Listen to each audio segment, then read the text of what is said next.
আসসালামু আলাইকুম, কেমন আছেন সবাই? আজকে এসেছি নবাবগঞ্জ বান্দরায় অবস্থিত 400 বছর পুরনো গায়েবী মসজিদ, ভাঙ্গা মসজিদ কিংবা শাহী মসজিদ দেখতে। এটি একটি ঐতিহাসিক মসজিদ। এটি প্রায় 400 বছরের পুরনো এবং নবাবগঞ্জ উপজেলার একটি উল্লেখযোগ্য স্থান। কথিত আছে সম্রাট জাহাঙ্গীরের শাসনামলে মসজিদটি নির্মাণ হয়েছিল। এই মসজিদটিকে গায়েবী মসজিদ বলেও সবাই বেশি চিনে থাকে। গেট দিয়ে ঢোকার সময় হাতের ডান পাশে একটি বিশাল বড় কবরস্থান। এখন যেমন এই রাস্তাটা একদম পরিষ্কার পরিচ্ছন্ন দেখতে পাচ্ছেন আর সুন্দর একটি রাস্তা দেখতে পাচ্ছেন, আগে এমনটা একদমই ছিল না। এমনকি এখন দেখতে পাচ্ছেন রাস্তায় একটা মানুষও নাই তেমন করে, কিন্তু শুক্রবার এখানে পা ফেলানোর কোনো জায়গা পাওয়া যায় না, এতটা ভিড় হয়। বাবা, মা, ভাই আর আমি তুইতাল গিয়েছিলাম কোন একটা দরকারি কাজে, এবং এই মসজিদের পাশ দিয়ে যেহেতু আমাদের যাওয়া হবে, আর মা কখনো এইদিকে আসে নাই আর এই মসজিদও কখনো দেখে নাই, তার জন্য মাকে দেখানোর জন্য নিয়ে আসলাম। চারিপাশটা দেখতে অনেক সুন্দর। এই সাইডটা মনে হয় উঁচু করার জায়গা, আমি সঠিকভাবে জানি না, আমি অনেকদিন আগে গিয়েছি, ভিডিওটা অনেক আগে করা হয়েছিল, তার জন্য সঠিক আমার জানা নেই। আর এই যে সাইডে যে টিন সেটের ঘরটি দেখতে পাচ্ছেন, এটা কিন্তু মহিলাদের নামাজ পড়ার স্থান।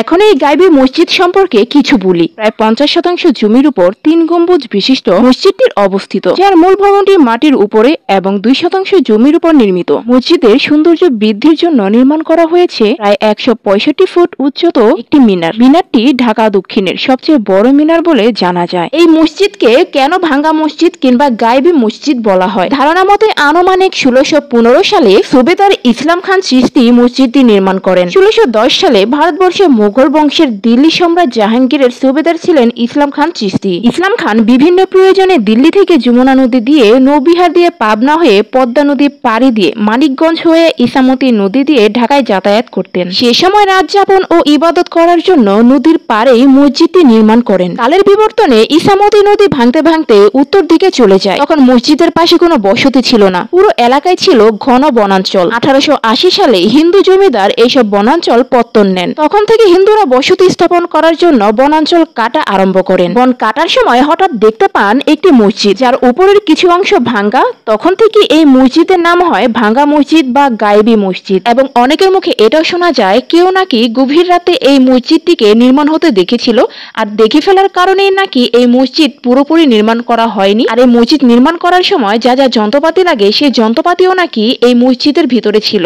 এখনো আছে কিনা সেটা আমার জানা নেই। ঢাকা জেলার নবাবগঞ্জ উপজেলার সদর থেকে মাত্র 7 কিলোমিটার দূরেই নতুন বান্দরায় ইসামতি নদীর তীরে নতুন বান্দরায় শাহী মসজিদ তথা ভাঙ্গা মসজিদ অবস্থিত। এই মসজিদ ইসামতির একদমই কাছাকাছি, তাই ধারণা করা যেতেই পারে এটা বহু বছর আগে নবাবরাই তৈরি করে গিয়েছিল। মসজিদটি নিয়ে বিভিন্ন সময় বিভিন্ন কল্পকাহিনী প্রচার করা হয়েছে। অনেকেই প্রচার করেন, এমনকি বিশ্বাসও করেন মসজিদটি গায়েবী। মূল ভবনটি মাটির নিচে থেকে উঠেছে। মসজিদটিতে নামাজ পড়ে কোনো কিছু মানত করলে আল্লাহর অশেষ রহমতে সে আশা পূরণ হয় বলে জানান আগতরা। সেই বিশ্বাসে দিন দিন মসজিদে আগতদের সংখ্যা বেড়েই চলছে। প্রায় প্রতিদিনই দূর দূরান্ত থেকে মসজিদটিতে লোকজন আসে ইবাদত করতে। প্রতি শুক্রবার জুম্মার নামাজ আদায় করতে নবাবগঞ্জ সহ পার্শ্ববর্তী এলাকা দোহার, মানিকগঞ্জ, কেরানীগঞ্জ সহ আশেপাশের কয়েকটি থানার কয়েক হাজার নারী পুরুষ সমাগম ঘটে এই মসজিদটিতে। পুরুষের পাশাপাশি নারীদের নামাজের জন্য রয়েছে আলাদা সুব্যবস্থা, সেটা তো আমি প্রথমেই দেখিয়েছি। এই গায়েবী মসজিদটিকে নিয়ে প্রতি শুক্রবারে একটি উৎসব পালন করা হয়। সেই উৎসবটি হচ্ছে বাচ্চাদেরকে